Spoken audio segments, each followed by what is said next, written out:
할렐루야. 아멘. 어제까지 이제 성에 열심히 우리 전쟁하고 왔는데 또 찬양하니까 힘이 나시죠? 아멘. 이사야서 40장 31절에 보시면은 이런 말씀이 있죠. 주여를 앙망하는 자는 독수리의 날개쳐 올라간 같이 새 힘을 얻는다. 아멘. 사두 선교사님은 정말 이것에 깊은 단계로 들어가셔서 정말 기도하면은 이 일이 그대로 펼쳐지는 것을 매 그 시간 경험을 하시니까 사실 어떤 미국의 사역자를 만났을 때 그 사역자가 물으신 거예요. 사두 선교사님께 어떻게 그런 그 여가를 가지십니까? 어떻게 여가를 가지고서는 좀 이렇게 릴렉스하면서 풀어내십니까? 했더니 사두 선교사님은 기도한다는 거죠. 근데 이 사역자 같은 경우에는 자기는 여가를 골프를 치러 간다는 거예요. 왜냐면 미국은 이제 대중화되어 있으니까 골프가. 근데 사두 선교사님은 아니 그냥 자기는 그냥 쉰다고 그냥 그러니까 주님 안에서 쉼을 누린다 뭐 이런 식으로 얘기하니까 이해를 못 하더라는 거예요. 어떻게 사역에 그런 압박이 있고 사실 압박이 있는 것도 사실이니까 그런데 어떻게 그것을 풀어내는가라고 질문을 하는데 계속 주님 안에서 쉰다 그냥 계속 그렇게 얘기하니까 이 사역자가 이해를 못 하더라는 거죠. 근데 이 이사야서 40장 31절의 말씀이 진리입니다. 오직 여호와를 앙망하는 자는 새 힘을 얻으리니.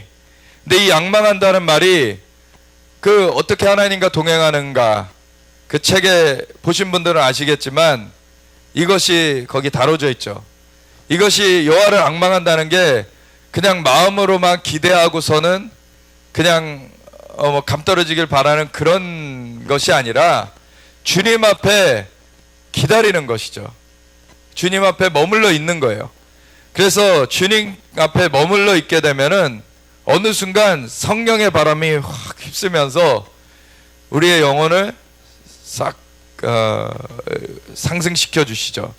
그게 진짜 독수리의 날개쳐 올라간 같은 그런 일이 있는 것입니다. 그런 거를 우리도 그렇게 자주는 아니더라도 사실은 우리 예배 드릴 때 종종 경험을 합니다. 그래서 찬양을 하는 중에 사실은 굉장히 몸은 피곤하고 정말 힘든데 찬양을 하다 보면 갑자기 성령의 바람이 확 불면서 이렇게 올라가는 때들이 있어요. 그리고 혼자서 집에서나 이렇게 골방에서 그리고 교회에서 기도할 때에도 그런 일들이 있습니다.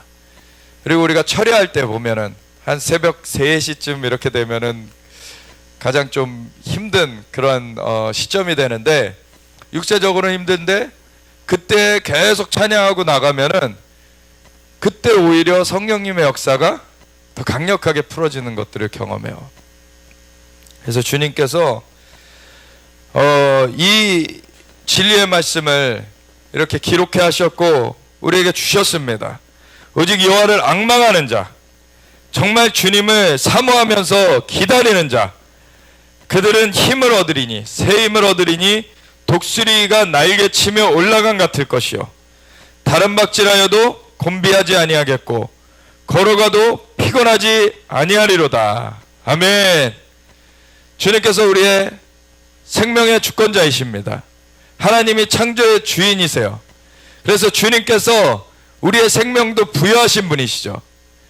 그래서 우리가 하나님의 형상과 모양대로 지음을 받았을 때는 영의 그 생명을 우리한테 부여하신 것이고 그것이 육신의 생명도 사실은 덮어서 그거를 인도하는 것이었는데 우리가 범죄했을 때 그것이 깨어지고 나서는 이 육신의 생명이 마감하는 날이 생기게 되었죠. 그렇지만 이제는 예수님께서 와주셔서 우리의 죄를 대신 갚아주시고 우리 누구든지 예수님을 구세주 주님으로 믿는 자마다 그 죄가 사함받고 그 영이 살아나게 하셔서 성령님과 함께 거하십니다. 그래서 주님의 공급이 우리 가운데 임하여 있습니다. 그래서 이제 독수의 날처럼 올라간 같은 이 새 힘이 우리 가운데 계속해서 풀어질 수 있는 거예요. 그래서 주님을 앙망하면서 나아가는 가운데 성령님의 운행하심이 있습니다. 그것이 정말로 깊어지면 깊어질수록 우리의 육신이 정말로 그 육신의 생명도 쇠락하는 것이 더뎌져요. 사실 아담과 하와가 범죄를 한 직후에 바로 인간의 수명이 120세로 되었던 것이 아닙니다. 하나님의 영이 서서히 인간 가운데서 함께 계시지 못하고 이제 떠나가시기 시작하셨는데, 그러면서 창세기 6장에 이르러서는 그 하나님의 아들들과 사람의 딸들이 결합되는 일이 있고 나서 사람에게 이제는 하나님의 영이 함께 할 수 없으니 그들의 연수가 120년으로 제한되리라 라고 나오죠. 그 전까지 뭐 무드셀라 같은 경우는 969세까지 살았어요. 거의 1000년을 살았습니다. 무슨 그 고목도 아니고. 예, 우리 저 인간의 수명이 원래는 쇠하지 않았던 그런 수명이 범죄한 이후에는 쇠하기 시작했는데, 그럼에도 한동안은 몇백 살씩 막 살았었어요. 그렇죠. 그리고 에녹 같은 경우에는 하나님을 온전히 붙여치니까 그가 쇠하지 않고 그냥 하늘로 끌어올려 갔어요. 그 성경의 기록이죠. 하나님과 함께 동행하더니 그가 이제 데려감을 당하여서 보이지 않게 되었다. 그리고 엘리야 같은 경우도 그 불말과 불병거에 태워져 가지고 끌어올려져 갔죠. 죽음을 보지 않은 이 두 인물을 그래서 다시 올 두 증인이다 라고 얘기하는 경우들이 있어요. 근데 에녹이 다시 온다 라고 하는 거, 사실 엘리야가 다시 온다라는 것은 그 성경에 먼저 선지 엘리야를 보내리니 그가 와서 아버지의 마음을 자녀에게로, 자녀들의 마음을 아비들에게로 돌이키게 하겠다, 그 말씀을 해주셨고, 예수님께도 그 사람들이 선지 엘리야가 먼저 와야 하리라 하지 않았습니까? 라고 하니까 이미 엘리야의 영으로 침례 요한이 온 것이다 라는 것을 말씀해 주셨고, 그리고 사실은 예수님의 오심이 한 번만 이루어지는 것이 아니죠. 예수님의 오심은 초림과 재림이 있어요. 그래서 초림을 준비하도록 침례 요한이 엘리야의 영과 능력으로 왔던 것처럼 재림을 준비하도록 엘리야의 영과 능력으로 세워지는 사람들이 있다는 얘기죠. 그것이 이제는 큰 무리로 일어나게 되는 것입니다. 그런데 이 두 증인의 사역을 보면은 한편으로는 엘리야의 사역을 닮았어요. 하늘을 닫아서 비를 내리지 못하게 만드는 것, 그리고 하늘로 불을 내리는 건 아니지만 입에서 불이 나오는 것, 이런 사역들을 보면은 엘리야의 사역과 닮았어요. 근데 또 다른 한편으로는 물이 피가 되게 하는 것, 모세의 사역을 닮았어요. 그래서 모세 같은 경우도 사실은 무덤을 못 찾았어요. 근데 죽은 거는 분명합니다. 모세 같은 경우에는 그것은 성경에서 그거를 의구심을 갖게 하지는 않아요. 근데 모세 같은 경우는 엘리야가 다시 오리라 하는 구절이 사실 말라기서 4장 5절 6절에 나오거든요.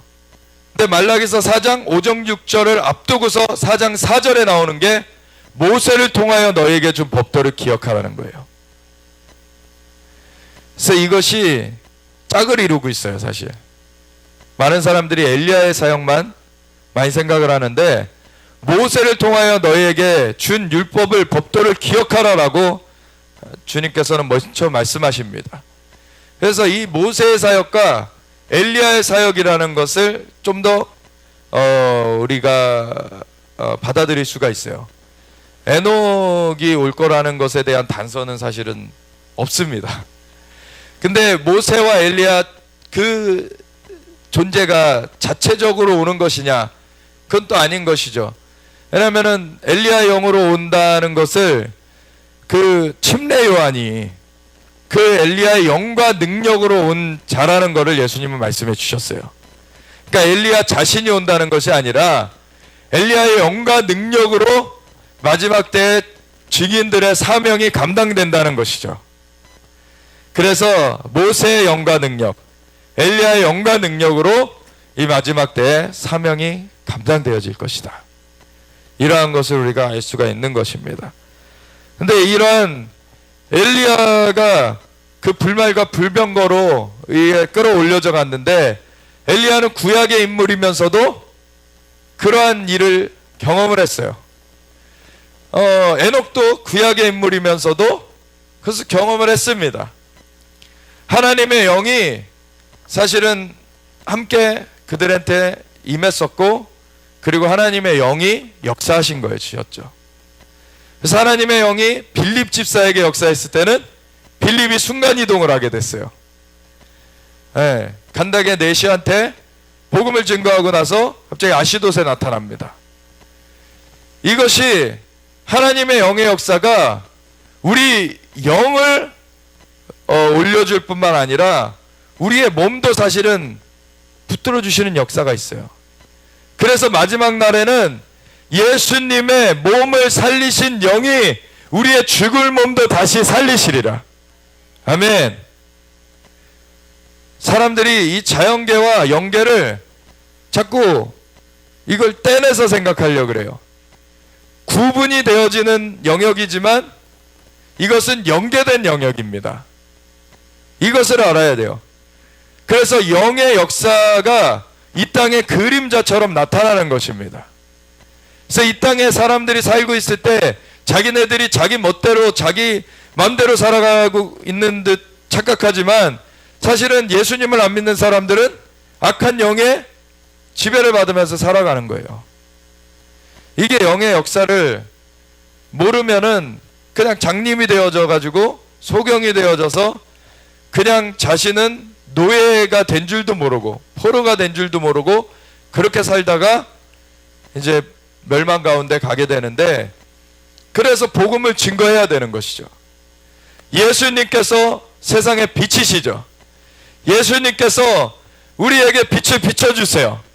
그래서 그 빛비침을 받고, 히브리서 6장에 보면은 한번 빛비침을 받고 성령을 맛보고 이런 역사들이 이제 기록되어 있는데, 우리에게 먼저 복음이 증거되어질 때에는 빛비침이 임하게 됩니다. 그러면 그 빛비침 가운데 사람들이 이제 선택을 하게 되는 거예요. 내가 예수님을 영접할 것인가 아닌가. 우리 스스로는 사실은 어둠 가운데 처해져 있기 때문에 그 빛비침이 오지 않으면 우리가 그것을 알아서 선택할 수 있는 존재가 아니에요. 근데 어떤 그 방향이든지 빛비침이 임하게 된 일이 있습니다. 그것이 누군가의 복음 전도로 인해서 빛비침이 이루어질 수도 있고, 가족 중에 어떤 사람의 기도로 말미암아 그런 빛비침이 이루어질 수도 있어, 그 사람한테.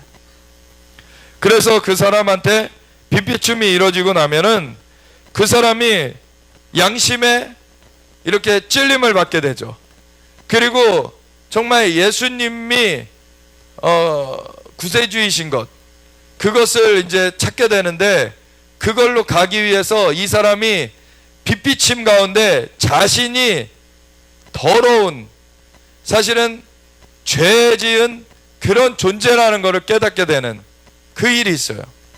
그래서 구원자가 필요하다는 것을 인식하게 되죠. 그래서 구원자이신 예수님, 그분을 받아들이게 돼요.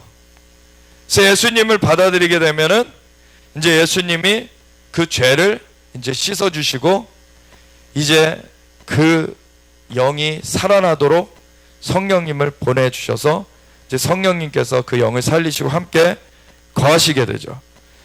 그 일이 우리 가운데 구체적으로 실제로 일어나는 일입니다. 이 영의 역사가 이 몸을 입고 있는 우리의 그 결말을 결정해요.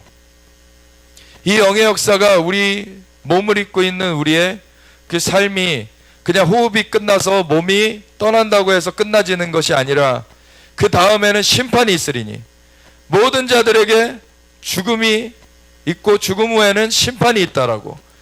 그때 어떻게 될 것인지가 이 영의 역사가 결정하는 것이죠. 그래서 우리가 정말 한번 빛을 받고 하늘의 은사를 맛보고 성령에 참여한 바 되고, 이것이 빛비침을 받아서 예수님을 영접하면 하늘의 은사를 맛본다. 이것이 은혜로서 주어지는 그 죄를 사함받는 그 주님의 역사예요.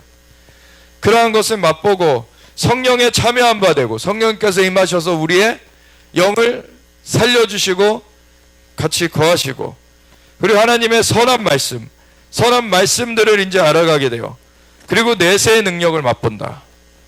내세의 능력까지 맛본다는 거예요. 내세라는 것은 이 올 세상이죠. 올 세계, age to come 이라는 것인데, 이것을 성경에서는 지금 세상과 올 세상을 구분해서 기록해 놓고 있어요. 왜냐하면 예수님께서 다시 오셔서 임하는 그 세상은 이 땅 가운데 그 공중의 권세 잡은 세력이 다 처리된 그러한 세상이 올 것이죠. 그 세상에 그 능력이 사실은 이미도 우리한테는 임하여 있습니다. 성령으로. 그래서 성령으로 말미암아 임하여 있고, 그리고 이 전체 자연계도 그것을 맛보게 될 날이 올 거예요. 그런데 우리 예수님을 영접한 자들에게는 이미 그것이 임하였습니다. 근데 사실은 히브리서 6장의 이 말씀은 이렇게까지 하나님의 역사를 맛보고도 떠나간 자들은, 타락한 자들은 다시 새롭게 할 수가 없다. 이거는 굉장히 깊은 단계로 정말 끝까지 그것을 다 경험한 자들이 다시 타락하게 됐을 때는 그것은 현저히 그 하나님의 아들을 다시 십자가에 못 박아 드러내놓고 욕되게 하는 것이기 때문에 그것을 다시 돌이킬 길은 없다. 그러면 예수님의 은혜 외에는, 예수님의 보혈의 공로 외에는 우리가 구원 얻을 다른 길은 없어요. 근데 예수님을 영접했고 그 한번 빛비침을 받아서 예수님을 영접했을 때 하늘의 은사를 맛보게 된 것이고, 제사하는 하나님의 역사를 맛보게 된 것이고, 그리고 성령에 참여한 바 되어졌고, 성령님께서 임하셔서 거듭나졌고 성령님의 인도하심을 받기 시작했어요. 그리고서는 하나님의 선한 말씀을 경험하고, 그리고 내세의 능력까지도 맛봤다. 이거는 좀 깊은 단계입니다, 사실은. 그러니까 내세의 능력이 우리한테 임하여 있다고 우리가 다 그거를 이제 깊이 경험했다라고 말할 수는 없어요, 사실. 내세의 능력의 주권자이신 성령님께서는 우리한테 와 계세요. 그렇지만 그분하고 정말로 깊은 단계의 하나님의 세계를 이렇게 경험하는 것은 그것과 또 다른, 이제 그 다음에 우리가 나아가야 될 그러한 일인데, 그것을 다 맛보고서도 타락한 자들은 다시 회개케 할 수 없는 그러한 일이 있다라는 것을 히브리서 6장에 말하죠. 그래서 우리는 어둠의 그 유혹, 어둠의 그러한 박해, 그러한 것들에 우리가 굴하면 안 되죠. 우리는 항상 예수님으로 말미암아 그것을 이겨야 돼요. 그래서 우리가 이사야서 40장 31절의 말씀대로 여호와를 앙망하면서 그 새 힘을 얻는 것을 사실은 배워야 됩니다. 그것이 굉장히 중요해요. 그래서 여호와를 앙망하는 자는 새 힘을 얻으리니, 우리가 뛰어가도 곤비치 않고 걸어가도 피곤치 않은 그러한 주님의 붙들어 주시는 역사가 있습니다. 우리가 이 성령님의 내주하신 가운데서 우리한테 이미 이 공급의 역사를 이미 베풀어 주셨기 때문에 우리가 그것을 계속해서 주님을 앙망하며 나아갈 때 우리한테 이것이 임할 수 있도록 하신 하나님의 역사를 맛보는 거예요. 계속해서 이것을 우리가 함께 추구하면서 나아가야 되는 것입니다.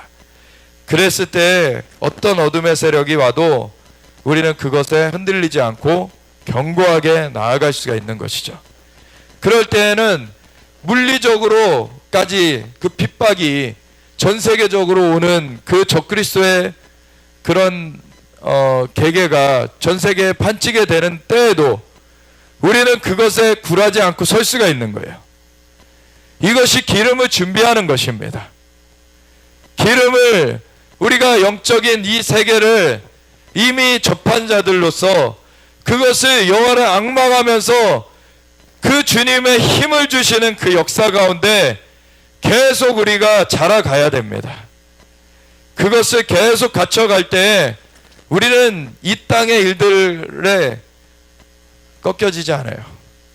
우리는 온전히 주님의 그 역사하신 가운데 승리하게 되는 것입니다.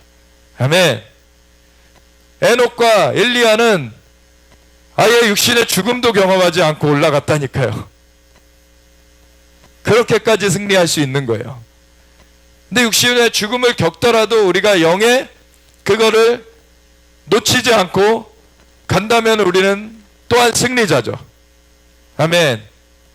그래서 우리가 마지막 때에는 오히려 그렇게 하늘로 올려가는 것도 참 그것도 놀라운 일이지만 마지막 때에는 오히려 주 안에서 죽는 자들이 복이 있다라는 또 말씀을 해주세요.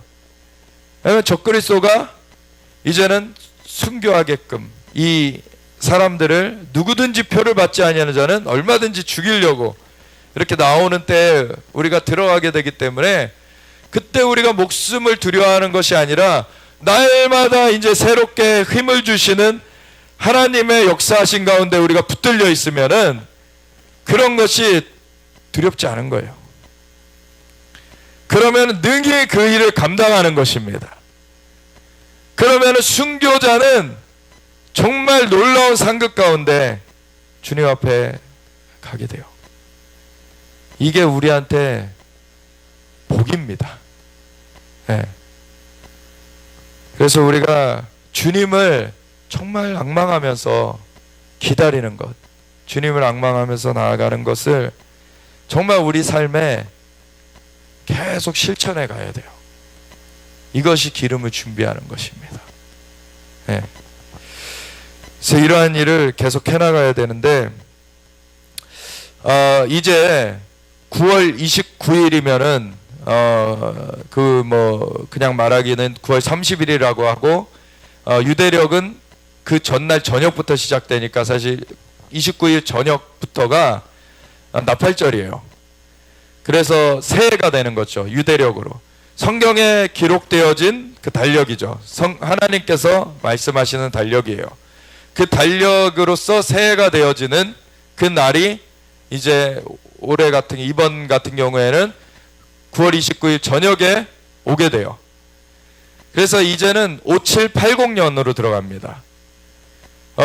어떤 그 랍비나 이런 그 유대인들이 연구한 바에 의하면은 210년이 거기서 빠져 있다라는 얘기를 하기도 해요. 210년을 더하면 어떻게 됩니까? 5990년이에요. 5990년. 근데 210년이 빠졌는지 얼마가 빠졌는지 사실 정확하게는 지금 본 바가 아직 없기 때문에 그거는 이제 차치하고 사실 뒤에 맨 끝에 숫자는 바뀌지 않았습니다. 그러니까 1단위 그것이 공으로 된 거는 몇 년이 빠져 있던지 간에 그거는 바뀌지 않아요. 어떤 사람은 160년이 빠져 있다는 사람이 있고 210년이 빠져 있다는 사람이 있고 그런데 어쨌든 1단위에서 틀어진 건 아니다라는 것을 알 수가 있어요. 그래서 우리가 어쨌든 이 뒤에 공으로 가는 것이 또 다른 10년의 주기로 들어간다는 것을 우리가 알 수가 있는 것이죠. 이 또 다른 10년의 주기로 들어가는 그러한 새해입니다. 이번 5780년 이 새해가. 그래서 이 10년을 사실은 주기로, 우리나라 속담에는 뭐 10년이면 강산도 변한다라고 하지만 요즘에 뭐 3년이면 변한다 그러죠. 왜냐면 막 산을 깎고 정말 터널을 뚫고 여러 가지 뭐 3년이면 하죠. 그런 것들을. 그런데 이 10년이라는 주기가 굉장히 중요한 그 변화들을 이뤄내는 그러한 주기로서 우리 가운데 사실 펼쳐지게 되죠. 그래서 매년마다도 이런 변화들이 있어요. 그런데 그것이 10년의 주기를 봤을 때 더 큰 변화가 이루어지는 것을 우리가 경험하게 되는 것이죠. 그래서 5780년이 이제 되어지는데 또 다른 10년의 주기로 들어가게 되는데 지난 5779년 작년에는 9월 30일이 아니죠. 9월 9일인가에 나팔절이었어요. 9월 9일인가에 나팔절이었고, 그때 이제 새해가 됐고, 나팔절 그 날을 첫날로 했을 때 9일이 지나서 10일째 날이 속죄일이죠. 속죄일 때 세종시 가서 이제 나라를 위해서 계속 기도해 오던 그런 중이었으니까 세종시의 정부청사가 용 2마리의 형태로 거기가 설계되어졌고 지어졌죠. 정부청사가 2개의 용 모양으로 되어 있어요. 아예 설계를 그렇게 해놨습니다. 그리고 옥상에다가 한쪽에는 푸른 풀들을 심고 한쪽에는 황색 뭘 깔아가지고 하나는 황룡, 하나는 청룡의 모습이 되게 했어요. 그리고 이것이 2개가 하나로 이렇게 맞닿아지는데 그 전체적인 모양은 개구리 모양을 해놨습니다. 계시록 그 16장에 보면은요, 6번째 대접이 쏟아부어지면 새 더러운 영, 용의 입에서 그리고 짐승의 입에서 거짓 선지자의 입에서 새 더러운 영이 나오는데 그들이 가서 천하 만국에서 그 사람들을 불러 모으고 그 악한 영들을 모으고 해가지고 마지막 아마겟돈 전쟁을 준비한다라고 나와 있죠. 근데 그 영이 개구리와 같은 더러운 영이라고 나와 있어요. 개구리의 영은 사실 거짓말하는 영입니다. 거짓말하는 영이에요. 그래서 우리나라에 새로운 행정수도를 만든다고 그렇게 세종시를 만들면서 정부청사를, 그것이 그 노 정권 때 되어진 일인데 그것이 결정되고서 그 설계가 그때 나왔어요. 그 다음 정권은 그걸 그대로 지었을 뿐이고, 근데 그걸 바꿔 써야 됐는데 그걸 못 바꿨어요. 그대로 지어가지고 정부청사가 지금 세종 그 정부청사가 용 2마리 합쳐서는 개구리의 모습을 하고 있게 됐어요. 이것이 완전 그 대못이 박혀져 있듯이 그렇게 이 땅 가운데 이제 있는데, 사두 선교사님 오셔서도 사실은 그 모임 중에 하나님께서 환상을 보여주신다고 하면서 이 남한의 그 서울 아래쪽의 도시에 먹구름이 막 거기로부터 이렇게 올라온다. 그래서 그것이 덮어간다. 근데 지금 세종 그 정부청사를 그때 말한 거였어요. 제가 지도를 갖다 보여드렸거든요. 그랬더니 세종시를 딱 집으시더라고요. 그게 지금 법무부 장관 저기 조국을 세워놨죠. 법무부가 그 세종시에 그 법을 만드는 입법처가 있어요. 그래서 그 사실 사도 선교사님 처음 오셨을 때에도 하나님께서 받아서 전해주신 것이 정말 전심으로 회개해가지고 하나님 앞에 나아가지 않으면은, 그래서 의로운 자가 일어서도록 하지 않으면은 악한 자가 세워져서 법을 바꿔가면서 핍박을 가해갈 것이다, 이거였어요. 사람들이 너무 그것을 좀 경히 여겼었죠. 그리고 그대로 겪고 있는 거예요. 이제서야 진짜 조국을 법무부 장관까지 만든 이 상황에서야 사람들이 막 이건 아니지 않냐라고 막 그렇게 나오는데, 이미 사실은 예견된 일이었습니다. 그런 것 가운데 쟤네들은 그냥 계속해서 그것을 밀어붙여 가고 있죠. 그런데 참 감사하게도 하나님께서 또 다른 선지자를 이 땅 가운데 또 보내셔서 어제까지 3일 동안 9월 17일부터 19일까지 화수목 3일 동안 한국을 위한 영적 전쟁 성회를 이제 한국교회 100주년 기념관에서 진행이 되게 하셨는데, 그 비레몬 감독님은 지금 86세 되신 분이죠. 35년생이시더라고요. 그래서 85세 되신 분이신데, 하나님께서 한국을 위한 영적 전쟁을 하러 가라 그러셔서 오신 거예요. 그래서 날짜를 잡았는데, 이 날짜 중에 9월 19일 마지막 날이 무슨 날인지 아십니까? 그 평화회담한 지 1주년 되는 날이라고. 원래 이것을 대대적으로 뭔가를 일을 벌이려고 했었어요. 근데 돼지 콜레라가 지금 발병을 해가지고 그쪽 DMZ 가까운 데를 이동을 못해요. 그래가 이 돼지 콜레라 북쪽에서 왔대요. 그래가지고 지금 저 행사가 막 취소되고 그랬는데, 그래가지고 참 이 9월 19일날 얘네들이 대대적으로 뭔가를 하려고 했었어요. 근데 그것이 이제 좀 막혀졌고, 그리고 이때 뭔가 계계를 꾸민다고 하나님이 알려주셨다고 비레몬 감독님이 그걸 막아서야 된다, 우리가 막아설 수 있다라고 해가지고 우리가 영적 전쟁을 했는데, 사실 9월 19일 그 마지막 세션에 우리 1시간 넘게 그 영적 전쟁 하고서는 거의 끝날 때쯤 청와대가 이제 청소된 거를 하나님 감동하셨어요. 그래서 청와대가 이제 청소가 됐고, 영적으로 이제 청소가 됐고, 얘네들이 사실은 그냥 하는 것이 아니죠. 이 공산주의의 영은 적그리스도의 영입니다. 이 개구리의 영이에요. 그래서 거짓말을 그렇게 밥 먹듯이 하잖아요. 아주 거짓의 영이에요.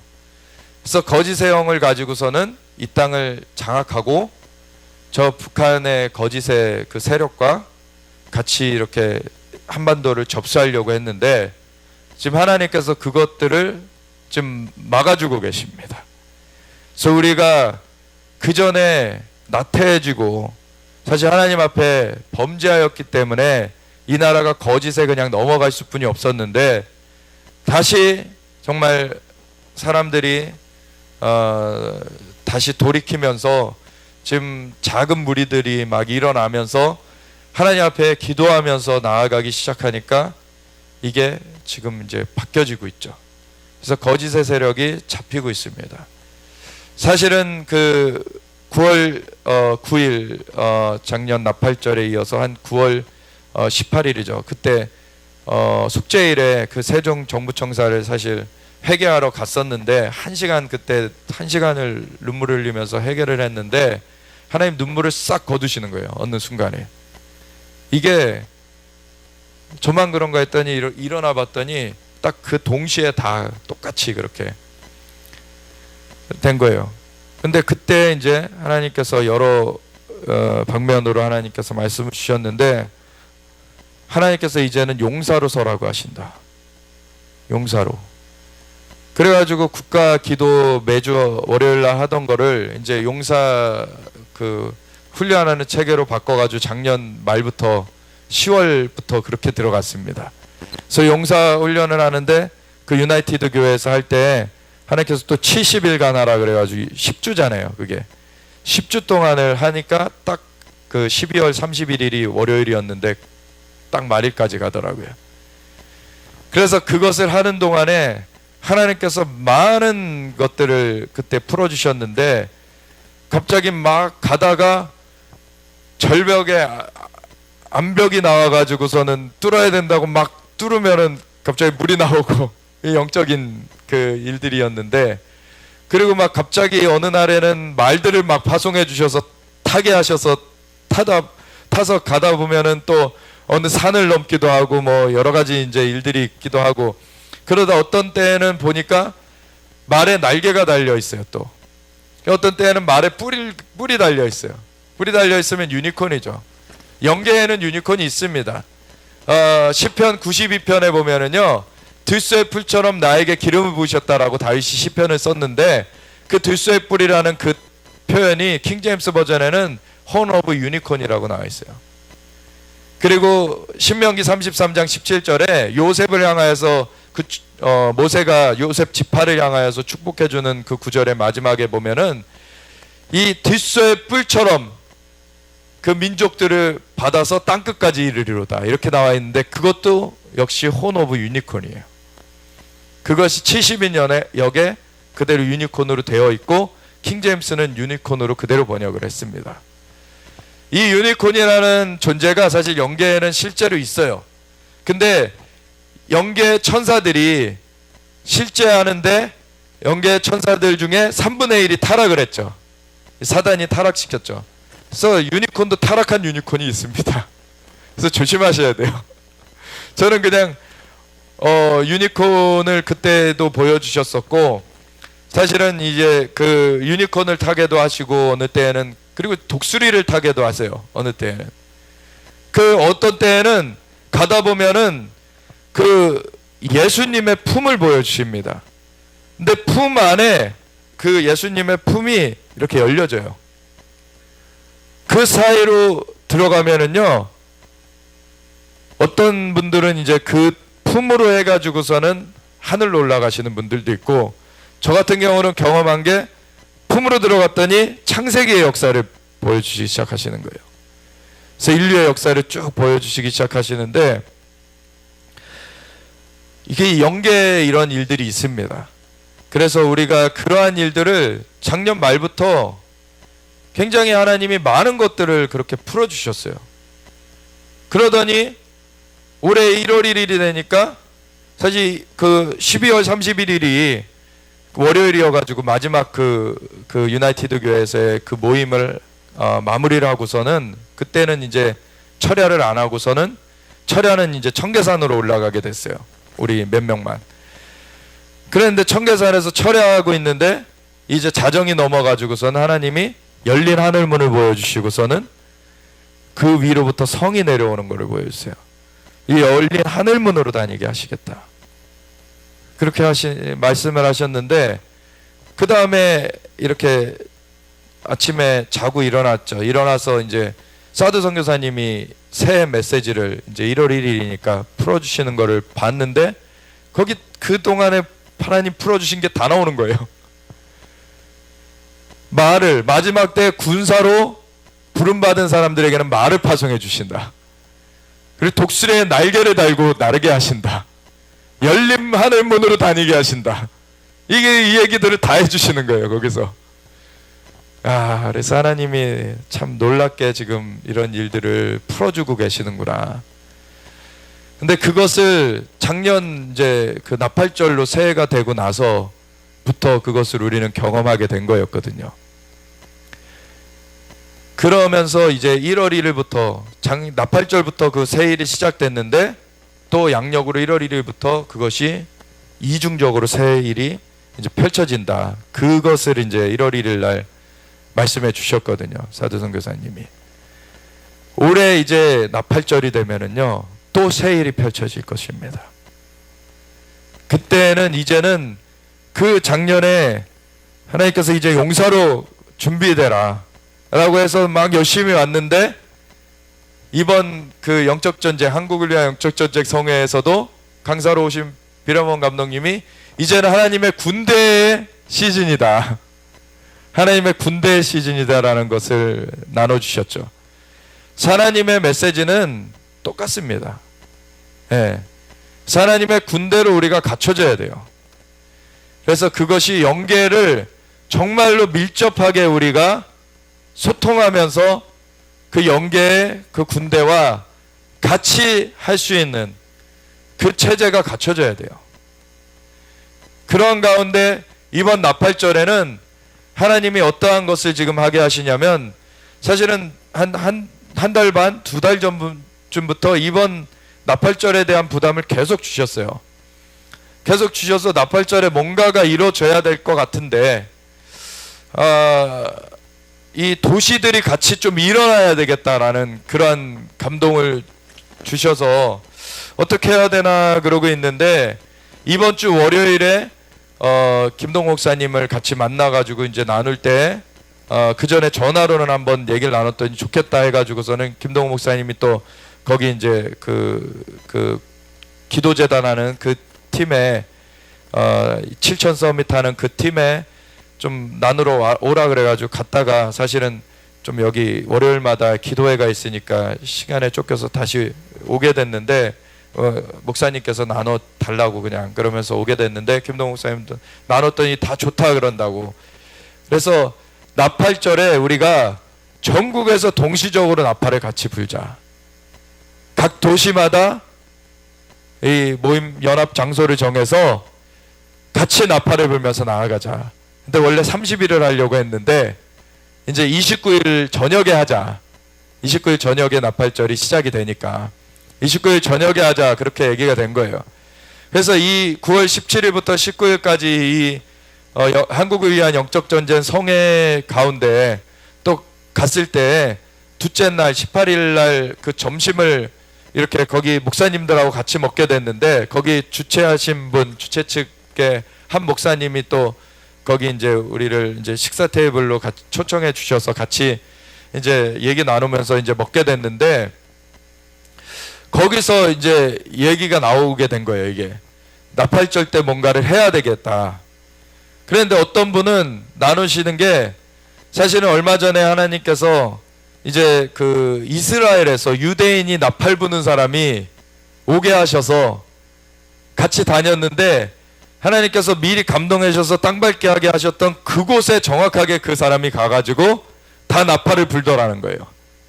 다 나팔을 불더라는 거고, 그것을 마치고 가게 됐는데, 얼마 전에 이번에 성회할 때는 하나님께서 보여주신 것이 유다의 사자, 유다 지파의 사자의 모습으로 주님께서 나타나셔서 그 입술의 기운을 사람들에게 불어넣으시더라는 거예요. 그래서 사람들로 이제 너희가 표효해라, 너희가 표효해라, 이 사자의 표효 소리를 너희가 내라 라고 하는 거죠.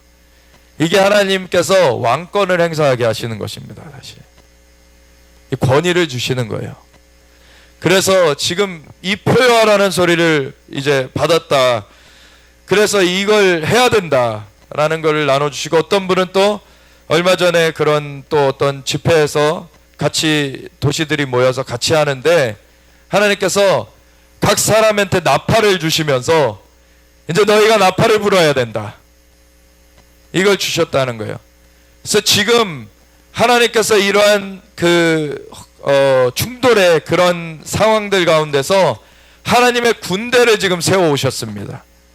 그래서 지금은 정렬되어서 같이 나팔을 불도록, 그래서 이번 나팔절이 전국에서 나팔을 같이 불도록 지금 준비되고 있어요. 그래서 이 서울에서는 또 산을 하나 정해가지고 거기에 올라가가지고 나팔을 불 것이고, 또 각 지역마다 될 수 있으면 산을 정해가지고 산에 올라가서 나팔을 불면서 이 전 영토가 하나님의 것이라고, 이제 하나님의 통치 가운데 이 대한민국이 완전히 주님의 편에 서서 정렬되어서 나아갈 것을 선포하는 것입니다. 그래서 이제는 우리가 하나님의 것으로서 이스라엘과 함께 서서 양의 나라로 이제는 열방을 주님께로 돌이켜오며 예루살렘까지 주님의 다시 오심을 준비하며 나아가는 그 전진을 하겠다는 거예요. 이제 그 나팔이 불려지는 것입니다. 사실 이틀째 그거를 나눴는데 9월 18일 점심때에, 그래서 완전 이제 불이 붙었어요, 같이.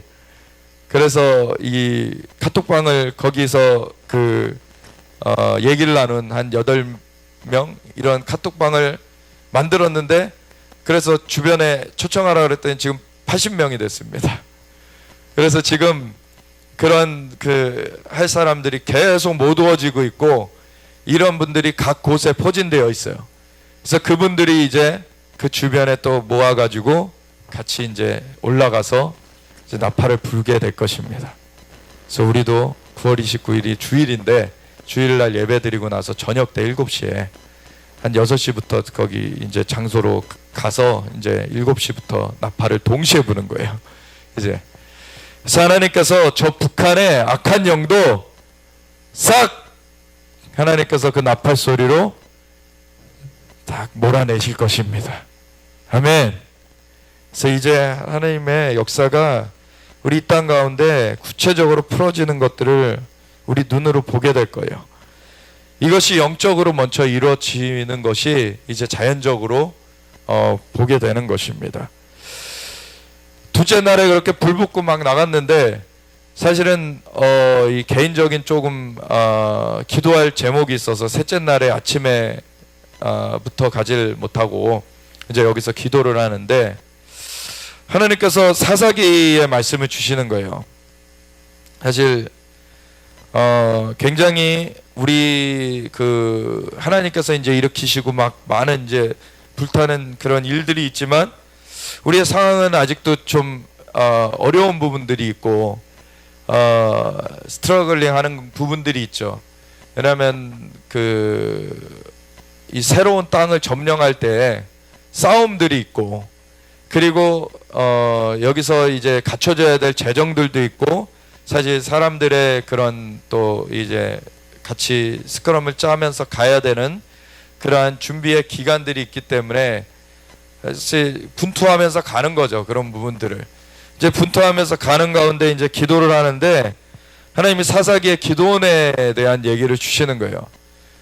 그래서 6장에 보면은요, 이 이스라엘 백성들이 안이해져서 범죄했을 때 하나님께서 미디안에게 침략당하는 것을 허용하시잖아요. 그때 기드온이 어떤 상태에 있었냐는 것을 보여주시는 거예요. 기드온이 포도주 짜는 틀 거기 가가지고 타작을 하고 있었어요. 왜냐면 딴 데서 하면은 다 미디안 손에 뺏겨버리기 때문에 그냥 거기에 숨어가지고 그렇게 타작하는 그런 상황 가운데 천사의 방문을 받습니다. 상황이 기드온이 아주 막 이렇게 태평성대하던 그런 상황이 아니었죠. 아주 그런 쪼임 가운데 사실은 기드온도 굉장히 움츠려져 있는 그런 상황 가운데 천사의 방문을 받아요. 천사가 방문해가지고 큰 용사여 그럽니다. 큰 용사여. 지금 사실은 이렇게 용사로 부름 받았고, 그 하나님께서 일으키시는 분들이 그렇게 그 자연적인 영역에서 막 힘이 있고 막 그런 사람들이 아니에요. 보면은 힘이 있다고 하는 큰 교회들은 오히려 많이 얽어매어져 있습니다. 오히려 그 아둘람 굴 같은 그러한 곳에 있는 사람들이 그동안에 하나님 앞에 진짜 순복하면서 나아가려고 정말 고군분투하면서 그렇게 오는 가운데 많이 연단을 받아왔어요. 그런 가운데 정말로 포도주 틀에서 타작을 하는 것 같은 그런 상황 가운데서 불러올 받습니다. 그런 상황 가운데서 큰 용사여 라고 부름을 받습니다. 너의 손으로 미디안을 파할 것이다. 아멘. 이게 얼마나 놀라운 일입니까? 참 사람의 눈에는 이게 정말 되어질 일 같지 않아요. 사람의 눈에는 어떻게 힘없고 그렇게 연약한 그러한 집안의 사람을 이렇게 세워가지고 일이 이루어질 수 있을까 하는 그러한 의구심이 들겠지만 12절에 보면은 여호와의 사자가 기드온에게 나타나 이르되 큰 용사여 여호와께서 너와 함께 계시도다. 하나님께서 함께 하시는 것이 우리의 힘입니다. 하나님이 여호수아를 보낼 때에도 너는 강하고 담대하라. 내가 모세에게 함께 했던 것 같이 너와 함께 하여 주리라. 다른 조건이 아닙니다. 하나님이 함께 하느냐 아니냐예요. 하나님이 함께 하면 우리는 이기는 것입니다. 하나님과 함께 하지 않으면 세상에 아무리 힘과 권력을 가지고 있다고 해도 그는 실패한 삶인 거예요. 우리는 어떠한 상황 가운데서도 하나님을 붙들어야 됩니다. 하나님이 모든 것의 근원이 되시는 창조주시기 때문에 그분이 우리의 생과사를 가르치는 분이시기 때문에 오직 주님만이 우리의 주권자십니다. 하나님께 소망을 두고 나아가야 됩니다. 세상에서는 이걸 더 취해야지, 어떤 힘을 가져야지, 어떤 권력을 가져야지 될 것처럼 말하지만 그 모든 것들은 하나님의 입김에 그냥 쓸려갈 뿐입니다. 우리 하나님께서 표효하실 때 누가 그것을 막겠습니까? 하나님께서 일어나심에 누가 그것을 대항할 것입니까? 우리가 하나님께 소망을 두고 하나님 앞에서 정말 여호와를 앙망하면서 기다리는 것을 계속해온 사람들이 그 주님이 일어서실 때 같이 전진하는 거예요. 주님이 이제 일어서신 그 일을 우리 가운데 나타내십니다. 어찌하여 군왕들이 나서며 열방이 나와 여호와 그의 기름 부음 받은 자를 끊어버리지 않으냐. 그러나 하늘에 계신 이가 웃으시며 저가 저들을 비웃으시리로다. 내가 나의 왕을 거룩한 산 시온에 세웠도다 하시리로다. 아멘. 주님의 그 왕권이 그 모든 것들을 그냥 한 번에 쓸어버리실 수 있습니다. 우리는 주님께 소망을 둬야 되는 것입니다. 주님께서는 애굽 사람의 손과 너희를 학대하는 모든 자의 손에서 너희를 건져내고 그들을 너희 앞에서 쫓아내고 그 땅을 너희에게 주었으며 하나님께서 이스라엘 역사 가운데 약속의 땅을 주신 것도 하나님이십니다. 내가 또 너희에게 이르기를 나는 너희의 하나님 여호와이니 너희가 거주하는 아모리 사람의 땅의 신들을 두려워하지 말라. 근데 너희가 내 목소리를 듣지 아니하였느니라. 우리가 하나님을 신뢰하지 않을 때 그 대적에 농락을 당하게 됩니다. 근데 우리가 하나님을 신뢰하며 하나님께 소망을 두며 설 때 대적은 우리의 밥이 됩니다. 아멘. 우리가 주님을 우리가 신뢰하는 것이 우리의 힘입니다. 주님께서 이 미디안을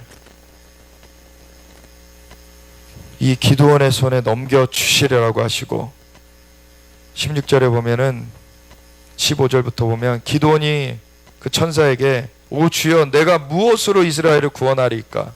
보소서 나의 집은 므낫세 중에 극히 약하고 나는 내 아버지 집에서 가장 작은 자이니이다 라고 자신의 그런 환경을 상황을 얘기하는데 여호와께서 그에게 이르시되 내가 반드시 너와 함께 하리니 내가 미디안 사람 치기를 한 사람을 치듯 하리라. 아멘. 하나님께서 함께 하시면 능치 못한 일이 없습니다. 우리의 힘으로 이루어지는 것이 아닙니다. 이는 힘으로 되어지지 아니하며 능으로 되어지지 아니하며 여호와의 신으로 되느니라. 아멘. 이러한 일을 하고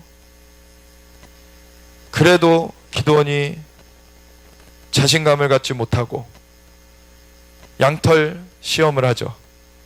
그래서 양털은 뽀송뽀송하고 주변 땅은 다 젖으면은 이게 주님께로부터 온 것인 줄 제가 알겠습니다. 그렇게 됐는데 다시 한 번만 하겠습니다. 양털은 뽀송뽀송하고 양털은 젖고 땅이 뽀송뽀송하면 주께서 하신 줄 알겠습니다. 우리가 사실 이런 과정을 겪어요. 많이들 주님 앞에 아주 나의 상황이 제가 이것 어떻게 감당합니까? 라고 주님 앞에 항변하면서 확증을 주셔야 됩니다. 이런 일들을 하죠. 네, 하나님 참 선하십니다. 하나님께서 우리에게 이러한 마음의 또한 그 평강을 주시길 원하시죠. 그런데 우리가 불신으로 가는 것은 하나님께서 용납하지 않으십니다. 우리가 아직 그 주님 앞에 확신을 갖기 위해서 주님께 여쭤보는 것은 주님께서 응하여 주세요.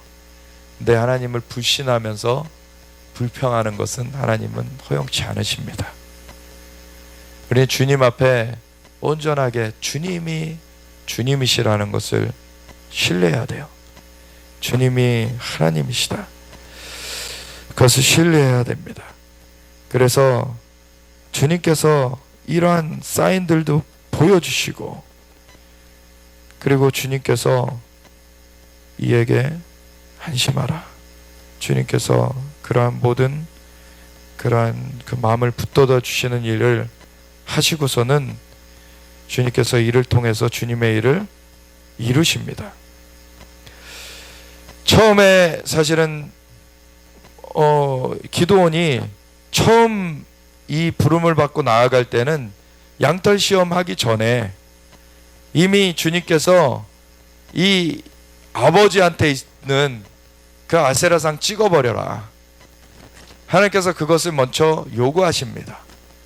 근데 그가 낮에는 못하고 밤에 해요. 그랬더니 사람들이 와가지고선 이 일을 누가 했냐라고 기드온을 끌어내려고 하니까 그 아버지가, 아니 이 바알이 진짜 신이면 바알이 그를 심판할 건데 니네가 왜 나서냐 라고 해가지고서 이제 넘어가는데, 근데 이제 이 다음에 하나님께서 이를 통해서 완전히 이 민족을 구원하겠다 라고 이 사이즈가 다른 얘기를 하시니까 사이즈가 다른 얘기를 하시니까 이제는 증표를 구하는 거죠. 이제 증표를 구하는 거예요. 자기가 그래도 아버지의 그런 아세라상, 그 바알상은 무너뜨리고 찍어버릴 수 있어요. 그거는 좀 마음에 좀 떨림이 있어도 그거를 못할 거는 아닙니다. 그건 가가지고서는 그냥 낮에 못하니까, 낮에 할 그런 용기는 안 나니까 밤에 했죠. 그거를 할 수 있는 것은 됐어요. 근데 이 민족을 미디안의 손에서 구원해내겠다, 이것은 진짜 증표가 필요한 거죠. 아니 생각해 보세요. 내가 기드온의 입장에 있고 내가 포도주 틀에서 이제 타작을 하고 있는 상황인데 천사가 와가지고서는 큰 용사여 라고 말하면서 이제 불렀는데, 먼저는 아세라상 찍고 바알상 무너뜨려라, 깨뜨려라 라고 해가지고 그거는 할 수 있겠다 해가지고서 했는데, 그 다음에 우리한테 와가지고서는 딱 그러는 거예요. 너로 말미암아 내가 저 북한을 깨트려 버리고 내가 대한민국을 구원하겠다, 이 얘기를 들었다고 생각해 보세요. 그럼 우리는 어떻게 할까요? 우리라고 이 양털 안 내놓겠어요? 주님, 증표 필요합니다. 증표 필요합니다 라는 것을 또 주님 앞에 구할 가능성이 크죠. 우리도 안 그렇다면 더 좋은 거고. 그래서 36절에 보면 기드온이 하나님께 여쭈되 주께서 이미 말씀하신 같이 내 손으로 이스라엘을 구원하시려거든 보소서 내가 양털 한 뭉치를 타작마당에 두리니 만일 이슬이 양털에만 있고 주변 땅은 마르면 주께서 이미 말씀하신 같이 내 손으로 이스라엘을 구원하실 줄을 내가 알겠나이다. 그래서 첫 번째는 제가 아까 반대로 말했던 것 같은데 양털이 적고 땅이 마르면 그렇게 말했고 그대로 된지라 이튿날 기드온이 일찍 일어나 양털을 가져다가 그 양털에서 이슬을 짜니 물이 그릇에 가득하더라. 근데 양털은 물을 흡수할 수 있잖아요. 그러니까 또 한번 내놓는 거예요. 기드온이 또 하나님께 여쭈되 주여 내게 노하지 마옵소서 내가 이번만 말하리이다 구하옵나니 내게 이번만 양털로 시험하게 하소서 원하건대 양털만 마르고 그 주변 땅에는 다 이슬이 있게 하옵소서 하였더니 그 밤에 하나님이 그대로 행하시니 곧 양털만 마르고 그 주변 땅에는 다 이슬이 있었더라. 아멘. 초자연적인 기적이죠. 이슬이 온 땅에 가득할 때 양털이 안 젖을 수가 없어요. 그때 양털이 말랐어요. 그러니까 이걸 부인할 수가 없는 거죠. 그리고 이미 그 전에 양털만 젖고 땅을 마르게 해달라고 했었고 그대로 되었는데 하나님 용서하옵소서 한 번만 더 하겠습니다 그러고서 했으니 더 했다간 죽죠. 더 하면 안 되죠. 이제 이것으로 기드온은 주님께 순복해야 됩니다. 그래서 주님께 순복하면서 나아가는데 방편은 하나님이 다 마련하세요. 기드온에게 뭐가 있어서 하나님이 기드온을 쓰시는 게 아니죠. 하나님께 다 있습니다. 그러한 것을 기드온을 하나님이 그 중간 역할로 부르시는 것입니다. 우리한테 하나님께서 우리에게 뭐가 있어서 우리의 뭔가를 가지고서 하나님이 하시려는 게 아니라 우리가 그것을 할 수 있는 그 담력이 우선은 필요하죠. 하나님 앞에 그것을 순복하고자 하는 또 순결한 마음이 필요해요. 그래서 그러한 것이 있는 사람한테 말씀을 주십니다. 그래서 그 모든 방편은 하나님께서 친히 준비하세요. 그래서 기드온에게 7장에 넘어가 보면 여룻바알이라는 기드온과 그를 따르는 모든 백성이 일찍이 일어나 하룻샘 곁에 진을 쳤고 미디안의 진영은 그들의 북쪽이요 모레산 앞 골짜기에 있었더라. 하나님께서 기드온을 부르셨고 그를 따르게 사람들을 붙여주세요. 그런데 너무 많아. 사실 32,000명 많은 거 아닙니다. 미디안은 수십만 대군인데 32,000도 많은 게 아닌데 하나님 많다 하세요. 왜냐면은 이 정도 수로 전쟁을 치러서 이기게 되면 우리가 우리 힘으로 이겼다라고 착각할까? 안 되겠다는 거예요. 그래서 두려운 사람들, 가족에 돌봐야 되는 거 있는 사람들 돌아가라 라고 했더니 22,000명 돌아갑니다. 10,000명이 남았는데 아직도 많다. 아니 10,000명이면은 20만 명, 30만 명을 싸우려면은 한 사람당 20명씩, 30명씩 싸워야 되는 거예요. 그런데도 많다는 거예요. 왜? 이것은 사람의 힘으로 되어지는 게 아니기 때문에 하나님의 역사로 되어지는 것입니다. 그래서 물을 마시는 대로 데려가시죠. 그래서 물을 마시는 걸 보고서 결정하십니다. 이 물을 변기까지 다 내려놓고서는 그렇게 고개를 쳐박고 먹는 사람들은 탈락. 변기를 쥐고 손으로 물을 떠다가 핥아서 먹는 사람들. 여기는 개처럼 핥아서 먹는다라고 나와 있는데 개의 비유가 좋게 나온 경우입니다. 여기는. 근데 개처럼 핥은 그 사람들 300명만 남겨라. 그래서 그 사람들을 가지고 하나님께서 하나님의 역사를 이루십니다. 7절부터 보시면 여호와께서 기드온에게 이르시되 내가 이 물을 핥아 먹은 300명으로 너희를 구원하며 미디안을 내 손에 넘겨주리니 남은 백성은 각각 자기의 처소로 돌아갈 것이니라 하시니 이에 백성이 양식과 나팔을 손에 든지라. 기드온이 이스라엘 모든 백성을 각각 그의 장막으로 돌려보내고 그 300명은 머물게 하니라. 미디안 진영은 그 아래 골짜기 가운데 있었더라. 그 밤에 여호와께서 기드온에게 이르시되 일어나 진영으로 내려가라. 내가 그것을 내 손에 넘겨주었느니라. 만일 내가 내려가기를 두려워하거든 내 부하 부라와 함께 그 진영으로 가서 그들이 하는 말을 들으라. 그 후에 내 손이 강하여져서 그 진영으로 내려가리라 하시니 기드온이 이에 그의 부하 부라와 함께 군대가 있는 진영 근처로 내려간즉 미디안과 아말렉과 동방의 모든 사람들이 골짜기에 누웠는데 메뚜기의 많은 수와 같고 그들의 낙타의 수가 많아 해변에 모래가 많은 같은지라. 기드온이 그곳에 이른즉 어떤 사람이 그의 친구에게 꿈을 말하여 이르기를 보라 내가 한 꿈을 꾸었는데 꿈에 보리떡 한 덩어리가 미디안 진영으로 굴러들어와 한 장막에 이르러 그것을 쳐서 무너뜨려 위쪽으로 엎으니 그 장막이 쓰러지더라. 그의 친구가 대답하여 이르되 이는 다른 것이 아니라 이스라엘 사람 요아스의 아들 기드온의 칼이라. 하나님이 미디안과 그 모든 진영을 그의 손에 넘겨주셨느니라 하더라. 아멘. 적진 가운데 두려움이 임합니다. 이 패배하는 것이 적진 가운데 계시가 되어져요. 그들이 스스로 두려움에 쌓입니다. 혹시 남한산성이라는 영화 보신 분 있으세요? 몽골이 쳐들어왔을 때 그때의 배경이죠.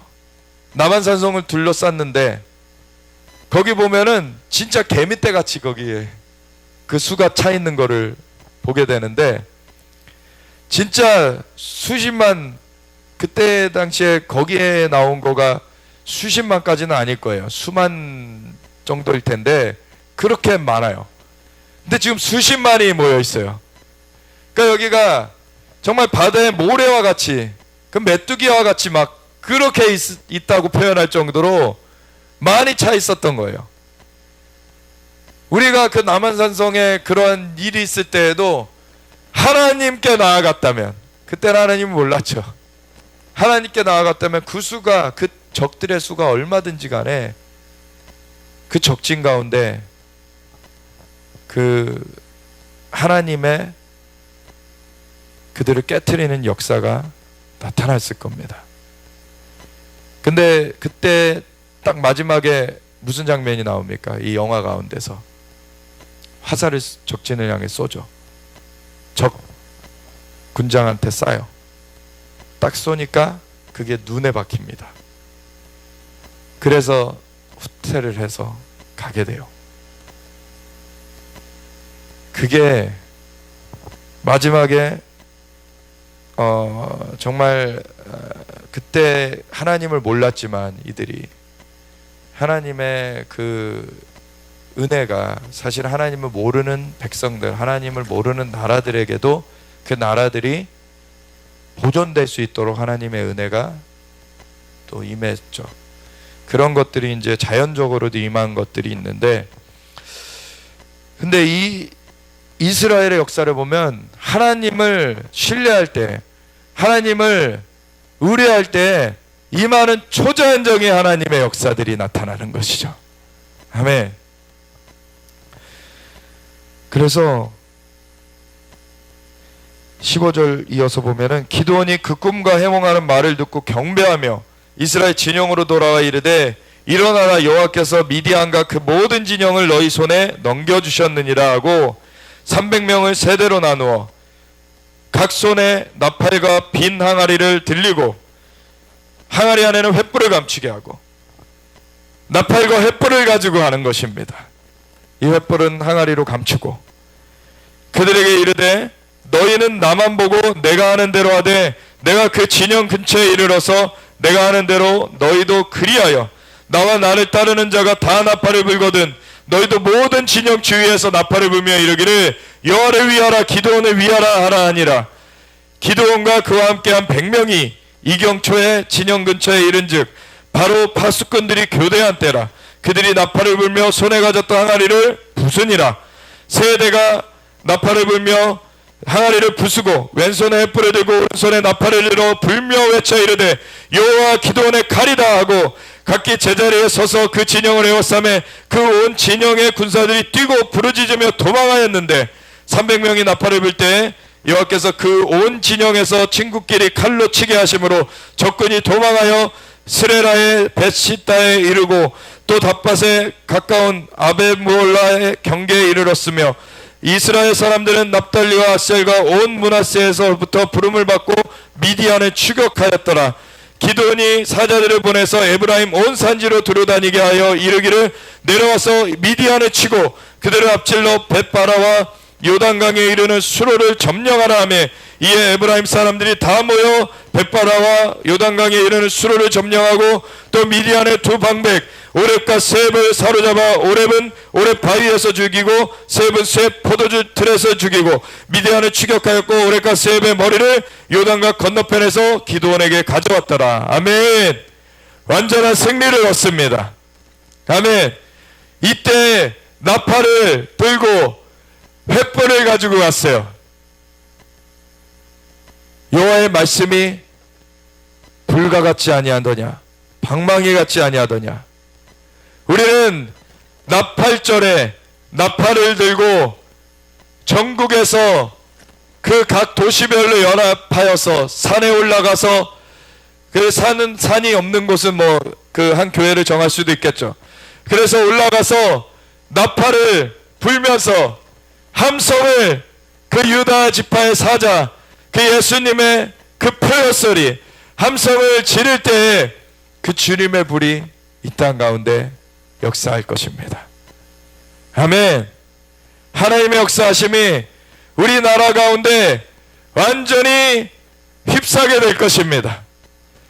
적군들이 그 악한 영의 역사가 깨트려지고 그 모든 악한 것들이 파쇄되면서 하나님의 역사하심이 이 땅을 사로잡도록 우리와 함께 나아가는 것이에요. 하나님의 영광이 이 땅을 덮도록 하나님의 초자연적인 역사들이 이 땅을 하나님의 그 영광으로 하나님께서 그 역사하시는 것을 이 땅 가운데 들이우시도록 우리가 함께 나아가는 것입니다. 그래서 몇 번 말씀드렸는데 이 땅에 이렇게 악한 일들을 또 행하려고 백령이 막 지금 이렇게 역사하고 있다는 것을 이 파수꾼 되는 어떤 그룹에서 보고서 우리에게도 알려주셨다고 했는데 어느 새벽에 그걸 놓고 기도한 건 아니었고 그냥 새벽에 기도하는데 갑자기 백령이 보이더니 백령을 건장한 유니콘이 아주 건장한 유니콘이에요. 그 용이 그냥 뱀처럼 보일 정도로 뱀처럼 보인다는 건 조금 과장이고 그러니까 용만큼 큰 그 유니콘이에요. 그래서 그 유니콘이 그 뿔로 용을 뚫어버리는 거예요. 아멘. 이 여호와의 군대입니다. 순결한 여호와의 군대 가운데 뿔은 또한 계시록 5장에 보면은 어린 양 예수님이 나타나시는데 예수님이 7 눈을 가지시고 그것은 두루다니라고 그 감찰하라고 보냄을 받은 하나님의 7 영이라고 나오죠. 그리고 7 뿔을 가지셨습니다. 예수님은 만왕의 왕이십니다. 모든 권위를 가지신 분이세요.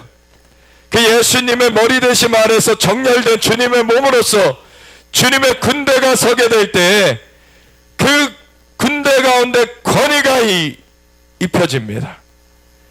그 권위는 그 악한 영의 그 중심을 뚫어버려요.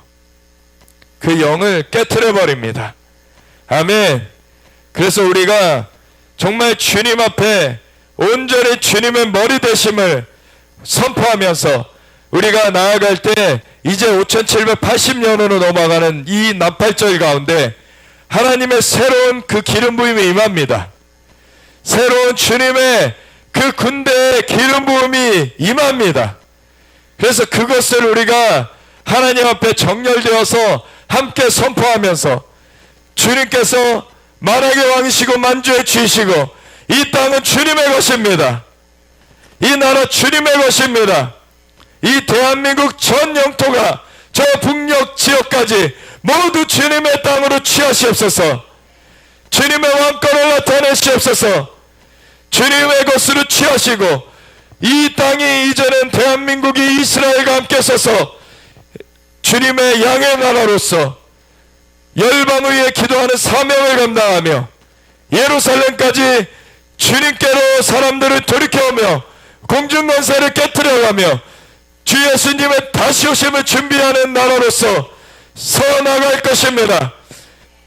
악한 계계를 행하는 영들은 파쇄되고 이젠 그 영과 함께하는 자들도 그 자리에서 쫓겨나며 이제 하나님의 의로운 자들이 세워지고 이 땅 가운데 하나님의 역사가 온전하게 임하는 하나님의 그 역사를 수용되는 그 체제가 갖춰질 것을 선포합니다.